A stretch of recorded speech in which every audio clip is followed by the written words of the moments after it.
Hello साथियों, आप सभी का हमारे यूट्यूब चैनल जीएस का तूफ़ान में आप सभी साथियों का स्वागत करते हैं। आशा करते हैं कि आप जहाँ भी होंगे अच्छे होंगे और स्वस्थ होंगे। तो आइए, आप लोगों ने मैथ की क्लास आप लोगों ने देखी होगी। उम्मीद है बहुत ही अच्छी क्लास रहेगी आपकी वो नंबर सिस्टम की। तो उस क्लास को आप लोग ज़रूर देखिएगा। जिन बच्चों ने नहीं देखा है वो मैथ की क्लास को भी देखिएगा और आपके जो पेपर होने वाले हैं आने वाले यूपीपी या फिर एसएससी जीडी उनके लिए बहुत ही हेल्पफुल आपके लिए मैथ की क्लास होने वाली है। तो मैथ की क्लास देखना ना भूला करें और आप यहाँ आकर जीएस की क्लास में अपना टेस्ट दें और जिससे आपकी तैयारी और बेहतर हो सके। तो आइए, आज आपके लिए फिर आपके टेस्ट और प्रैक्टिस सेट दोनों समझ लीजिए आपके लिए होने वाली है। जो आपके जीएस के 20 क्वेश्चन आएँगे, आपके 20-20 क्वेश्चन हर मैथ के भी आने वाले हैं, रीजनिंग के भी आने वाले हैं। तो उस 20 क्वेश्चनों की आपकी प्रैक्टिस करनी है, तो इस क्लास को चैनल को सब्सक्राइब करें, जिससे आपके पास में नोटिफ़िकेशन पहुँचे और आप अपनी तैयारी को और बेहतर कर पाएँ। तो क्लास को स्टार्ट करते हैं। पहला क्वेश्चन आपके सामने रखा जाएगा। कन्नौज पर अधि अधिप्रत स्थापित करने के लिए कौन से राजवंश त्रिकोणीय संघर्ष में उलझे हुए थे? कह रहा है कन्नौज पर।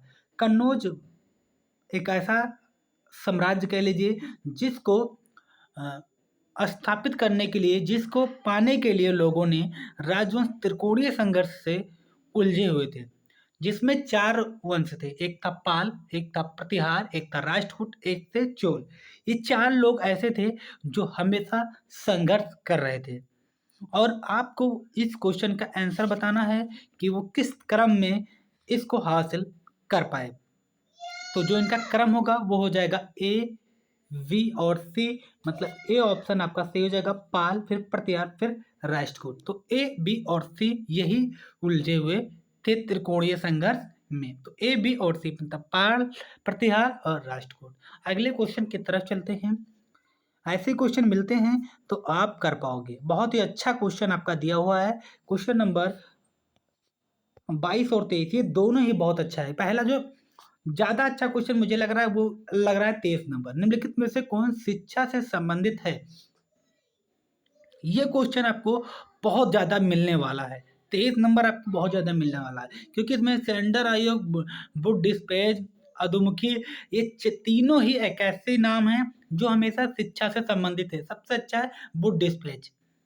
ठीक है? ये शिक्षा के लिए सबसे ज़्यादा जाना जाता है, तो इसलिए ये आपके लिए बहुत ही अच्छा हो जाता है और जो इसमें नाम याद रखने वाला नाम है वो है बुद्धिस्ट पेज।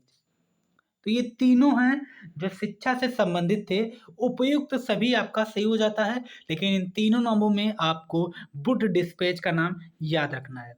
तो ये आपके लिए बहुत ही अच्छा, बहुत ही इम्पोर्टेंट क्वेश्चन हो जाता है। क्वेश्चन नंबर 23 बहुत ही अच्छा क्वेश्चन था। अगला आपको ये क्वेश्चन देखना है 22 नंबर। निम्नलिखित में से किस शासक ने पहली हजरत ए अला की उपाधि धारण की तथा बाद में सुल्तान उल अलद की? तो इसमें आपको 2 उपाधि किसके द्वारा धारण की गई थी? पहला हजरत ए अला, दूसरा सुल्तान उल अदा। इन दोनों की उपाधि किस शासक ने ग्रहण की थी, धारण की थी? ये आपको बताना है। बाबर, हुमायूं, शेरशाह, सिकंदर। 4 ऑप्शन हैं और ये जो किया गया था वो किया गया था शेरशाह सूरी के द्वारा। ऑप्शन सी आपका करेक्ट आंसर हो जाएगा। तो दोनों क्वेश्चन बहुत ही अच्छे थे, बहुत ही शानदार थे। आगे आपको लेकर चलते हैं क्वेश्चन नंबर 24 और 25। ये भी बॉब के बहुत ही इम्पोर्टेंट क्वेश्चंस आ रहे हैं इस प्रैक्टिस सेट में। लॉर्ड कर्जन के शासनकाल में बंगाल विभाजन।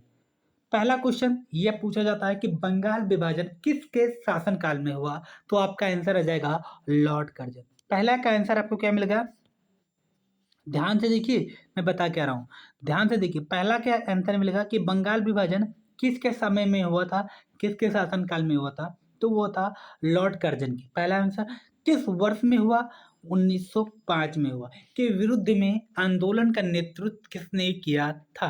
अब इसका जब 1905 के विरुद्ध में हुए आंदोलन का नेतृत्व किसके द्वारा किया गया था बंगाल विभाजन का, तो उसका आपको नाम बताना है और वो नाम आपको पता हो जाएगा, वो हो जाएगा सुरेंद्रनाथ बैनर्जी। Option B. तो इस क्वेश्चन के माध्यम से आप 4 चीजें जान पाए। बंगाल विभाजन 1905 में हुआ। किसके समय में हुआ? लॉर्ड कर्जन के हुआ। विरोध में हुए आंदोलन का नेतृत्व किसने किया? जब ये विरोध किया गया, तो जब विरोध हुआ तो इसका नेतृत्व किसने किया था? तो सुरेंद्रनाथ बैनर्जी ने किया। इन 3-4 आंसर एक ही क्वेश्चन के माध्यम से आप समझ पाए हो। अगले आपको लेकर चलते हैं क्वेश्चन नंबर 25 पर। मंगल एवं बृहस्पति की कक्षाओं में मध्य सूर्य की परिक्रमा कर रहे छोटे छोटे सेल टुकड़ों को क्या कहते हैं? यहाँ देखिए, मंगल एवं बृहस्पति की कक्षाओं के मध्य सूर्य की परिक्रमा कर रहे छोटे छोटे सेल टुकड़ों को क्या कहते हैं? धूमकेतु, क्षुद्र ग्रह, उल्का, गतिशील आपके ऑप्शन हैं। और जो मंगल एवं बृहस्पति के कक्षाओं के मध्य सूर्य की परिक्रमा कर रहे छोटे छोटे सेल टुकड़ों को क्या कहते हैं? तो वो कहा जाता है ऑप्शन बी, क्षुद्र ग्रह। बी ऑप्शन आपका करेक्ट आंसर हो जाएगा। आगे आपको लेकर चलें अगले क्वेश्चन की तरफ। अगला क्वेश्चन आपका जाता है क्वेश्चन नंबर 26। भारतीय बंदरगाहों के संदर्भ में निम्नलिखित में से कौन से कथन सत्य हैं? सत्य आपको बताना है और आपको जो सत्य आपका आंसर हो जाएगा ऑप्शन सी। ए बी और दोनों ये सही है, क्योंकि कोचीन एवं विशाखापट्टनम प्राकृतिक बंदरगाह है, सही है। चेन्नई एक खुला सागरीय बंदरगाह, ये भी सही है। दोनों ही करेक्ट हो गए, तो ए बी और बी दोनों ही सही हो जाएंगे, मतलब सी ऑप्शन आपका करेक्ट आंसर हो जाएगा। आगे आपको लेकर चलते हैं अगले क्वेश्चन की तरफ। अगला क्वेश्चन आपका है बहुत ही बेहतरीन क्वेश्चन आपका आ गया है। देखते हैं क्या कह रहा है क्वेश्चन नंबर 27। ग्रीन मफलर निम्नलिखित में से किससे संबंधित है? बहुत बार ये क्वेश्चन पूछा गया है ग्रीन मफलर वाला, कि ये किससे संबंधित होता है। देखिएगा, बहुत ही बेहतरीन क्वेश्चन है और ये हो जाता है ध्वनि प्रदूषण से। इंपॉर्टेंट करके लगाना इस क्वेश्चन को, ठीक है। तो ये क्वेश्चन आपसे पूछे गए हैं और फिर पूछे जाने की प्रबल संभावना है। आगे आपको लेकर चले अगले क्वेश्चन की तरफ। अगला क्वेश्चन आपका जाता है 28 नंबर, कि पर्यावरण संरक्षण के लिए कार्बन क्रेडिट की संकल्पना निम्नलिखित में से कहाँ अद्भुत हुई? पृथ्वी सम्मेलन, Rio de Janeiro, Kyoto protocol, Montreal protocol, उपयुक्त में से कोई नहीं। तो ये आपका जो करेक्ट आंसर हो जाता है वो हो जाता है ऑप्शन बी। सबसे ज्यादा पूछा जाने वाला, देखिए, पर्यावरण संरक्षण के लिए कार्बन क्रेडिट की संकल्पना निम्नलिखित में से कहाँ अद्भुत हुई? तो क्योटो प्रोटोकॉल आपका करेक्ट आंसर हो जाता है। बहुत ही अच्छा क्वेश्चन है। अगला आपका बहुत ही बेहतरीन क्वेश्चन पॉलिटी से आ रहा है, संविधान की क्लास से आ रहा है, और 2 क्वेश्चन लगातार संविधान से पूछे गए हैं इसमें। तो देखिए, पहला क्या पूछा गया है कि अनुच्छेद 352 के तहत राष्ट्रीय आपातकालीन की घोषणा कितने समय तक लागू रह सकती है? उससे ज़्यादा उसका कोरम नहीं हो सकता है, तो वो 6 माह से ज़्यादा नहीं कर सकता है। जो राष्ट्रीय आपातकाल है वो 6 माह से ज़्यादा नहीं हो सकता है, वैसे भी ज़्यादा था 1 हफ्ते 10 दिन के लिए ही किया जाता है, 15 दिन के लिए, लेकिन मैक्सिमम 6 महीने तक किया जा सकता है राष्ट्रीय आपातकाल। 300 कभी कभी क्वेश्चन पूछता है ये जो राष्ट्रीय आपातकालीन है ये किस अनुच्छेद के तहत आता है? तो 352 सीधा क्वेश्चन पूछता है कि राष्ट्रीय आपातकाल की घोषणा किस अनुच्छेद के तहत की जाती है? तो 352 के तहत की जाती है। मैक्सिमम कितने महीने तक कर सकते हैं? 6 महीने तक कर सकते हैं। कितने राष्ट्रीय आपात हमारे भारत में बने हैं संविधान में? तो 3 बने हैं। एक हो गया 352, एक आपका हो जाता है 356 और एक हो जाता है 360। तो 52, 56 और 60 ये 3 आपातकाल हैं। पहला है एक राष्ट्रीय आपातकालीन, इसमें आता है राष्ट्रपति आपातकालीन। इसमें आ जाता है राष्ट्रपति, इसमें आपका राष्ट्रपति हो जाता है और इसमें हो जाता है वित्तीय। तो ये तीनों आपको याद रखने की जरूरत है। पहला राष्ट्रीय, राष्ट्रीय आपातकालीन, दूसरा राष्ट्रपति, तीसरा वित्तीय। तो 52, 352, 356 और 360 तीनों आपको एक साथ मैंने करा दिए। आगे आपको लेकर चलते हैं क्वेश्चन नंबर 31 पर। अगर क्लास अच्छी लग रही होगी मेरी, क्वेश्चन अच्छे लग रहे होंगे, तो आप लोग चैनल को सब्सक्राइब कर देना, बेल आइकन को प्रेस कर देना, जिससे क्लास की नोटिफिकेशन वो आप तक सबसे पहले पहुंचती रहे। तो प्लीज़ चैनल को भी सब्सक्राइब कर लें, वीडियो को भी लाइक करना ना भूलें, क्योंकि बहुत ही बेहतरीन क्वेश्चन है ये आपके लिए। अगला है कि राज्य लोक सेवा आयोग के सदस्यों की नियुक्ति निम्नलिखित में से किसके द्वारा की जाती है?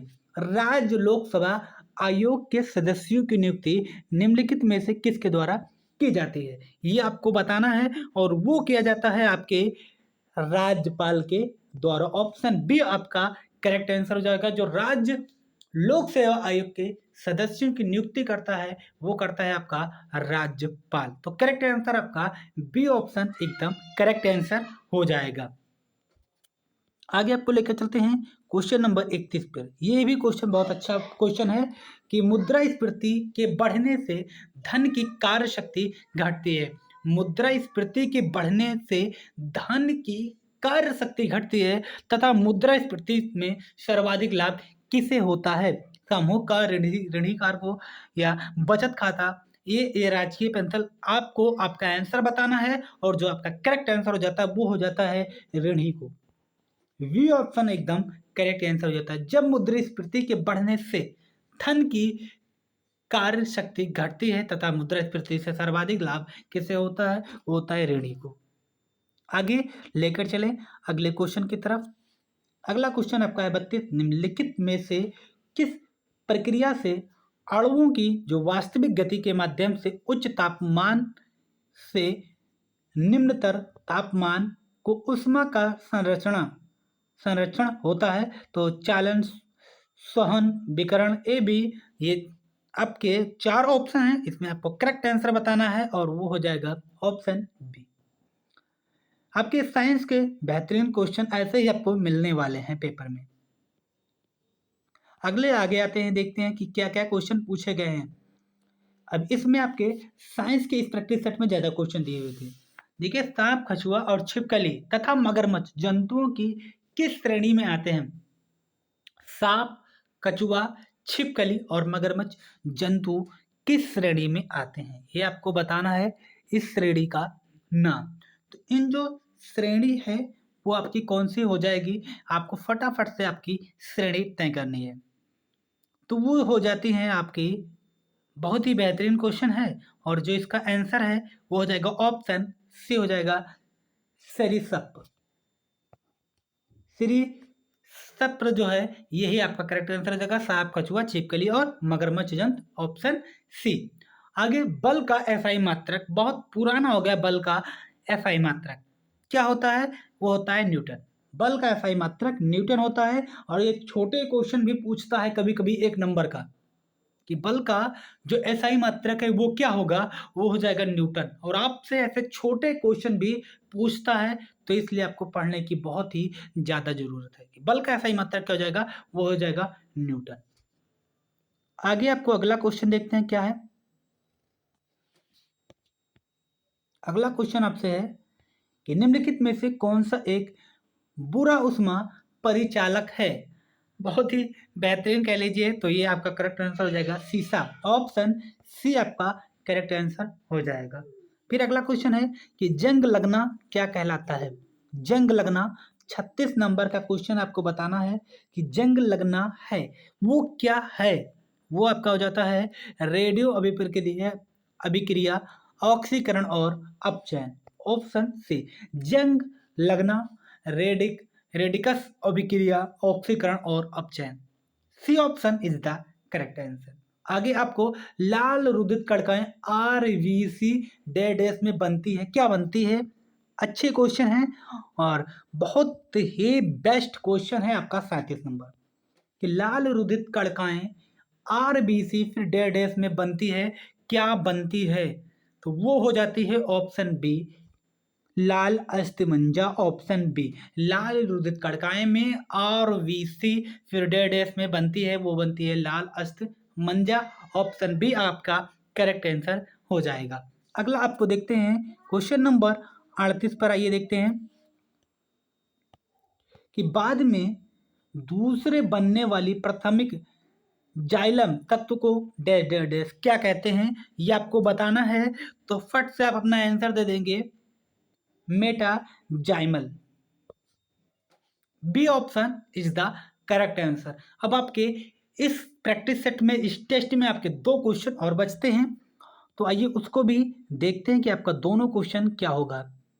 पहला क्वेश्चन आपका 40 नंबर कि पराक्रम के लिए दिया जाने वाला द्वितीय श्रेणी का पुरस्कार निम्नलिखित में से कौन सा होता है? पराक्रम के लिए तो बहुत ही छोटा-सा कह लीजिए, अगर आप न्यूज़ वगैरह भी देखते होंगे तो आपको पता चल गया होगा कि वो होता है महावीर चक्र, ठीक है? पराक्रम के लिए दिया जाने वाला द्वितीय श्रेणी का पूछ रहा, ना कि प्रथम। द्वितीय श्रेणी का बताना था, वो है महावीर चक्र। अब आप लोग कमेंट बॉक्स में बताइएगा कि पराक्रम के लिए प्रथम श्रेणी के लिए दिया जाने वाला पुरस्कार ये आपको बताना है, और आपको ये चौथे 40 नंबर क्वेश्चन का आपको फुल फॉर्म बताना है। ये 2 चीज़ें आपको कमेंट बॉक्स में फिल करना पड़ेगा। और क्लास कैसी लग रही है? आपके जो 20 क्वेश्चन आने हैं वो इसी तरीके से आएँगे। संविधान के क्वेश्चन मिलेंगे, आपके साइंस के मिलेंगे, ज्योग्राफी के मिलेंगे, इतिहास के मिलेंगे, इस सब को मिलाकर आपको 20 नंबर मिलेंगे। और ऐसे इस लेवल के आपके क्वेश्चन मिलने वाले हैं एसएससी जीडी में। तो क्लास कैसी लग रही है? कमेंट बॉक्स में ज़रूर बताइएगा। और हमारे चैनल को अगर आप पहली बार देख रहे हैं तो चैनल को सब्सक्राइब कर लें और बेल आइकन को प्रेस कर दें, जिससे क्लास की नोटिफिकेशन आप तक पहुंचती रहे। और मैथ की क्लास आपकी 7:30 बजे शाम को आती है, उसको देखना ना भूलें। तो फिर हम आपको मिलते हैं अगली वीडियो में, अगले प्रैक्टिस सेट के साथ में।